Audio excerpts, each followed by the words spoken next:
This is for all my Star Wars lovers out there. I just wanted to quickly share my thoughts on the first book of the Darth Bane book series written by Drew Karpyshyn. Darth Bane, Path of Destruction was nothing short of amazing. Of course, this is just my opinion. What I love so much about this book is that it is supposedly set 1,000 years before Star Wars A New Hope. There is no overlapping characters we know of, and the story does not contradict any character or storyline from all the Lucasfilms. This story can easily be enjoyed because it is a whole other time period with all different characters we are not familiar with. It was exciting and entertaining from start to finish, and I only wanted to know more after each chapter was complete. I finished reading the book in less than a week from when I started.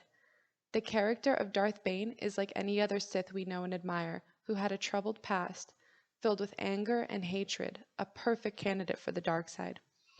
Bane finds himself in trouble and on the run, so his only choice to survive is to go join the Sith army. Even though Bane never much cared for the Sith army or Jedi army alike. Throughout Bane's journey, you see him battle with his own conscience and morals, but once he fully concedes to the dark side, there is no turning back. But as Darth Bane begins his descent to the dark side and the Brotherhood of Darkness, he soon realizes that this is not the way things should be. The Sith have turned their back on the old ways, and in Bane's eyes, the only way things should be. Having an army of Sith that are all equal with no true master and nobody possessing the name Darth is a lie and an abomination in Bane's eyes. He reads all the archives about the old ways while training to be a Sith Lord, and his anger only swells as it becomes more and more clear that there should only be one true master and one apprentice, one to embody the power and the other to crave it. So he knows he must take matters into his own hands.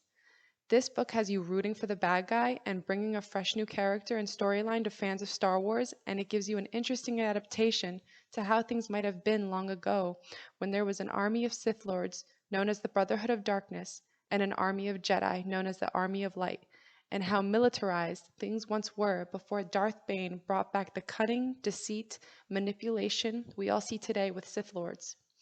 Most importantly, Bane believes in the rule of two, and Bane already has his eyes set on a potential apprentice that may be worthy. This story shows a mirrored effect of the Sith and the Jedi who can easily be compared to one another. The Sith and the Jedi alike are at war, using militant strategy and weapons to fight one another just like in any war. But Bane only watches in disgust because he knows the Sith's best weapon is the mind. Bane knows that he is the most powerful of the Sith Lords. He knows he needs to bring down the Brotherhood of Darkness so that he only remains and finds himself an apprentice to carry on the ways of the Sith for years to come. The only question is, how does he do it, and does he succeed? But I will not give anything away. It is a must-read that any Star Wars fans can enjoy, and Darth Bane is a character any fan of the dark side can get lost in.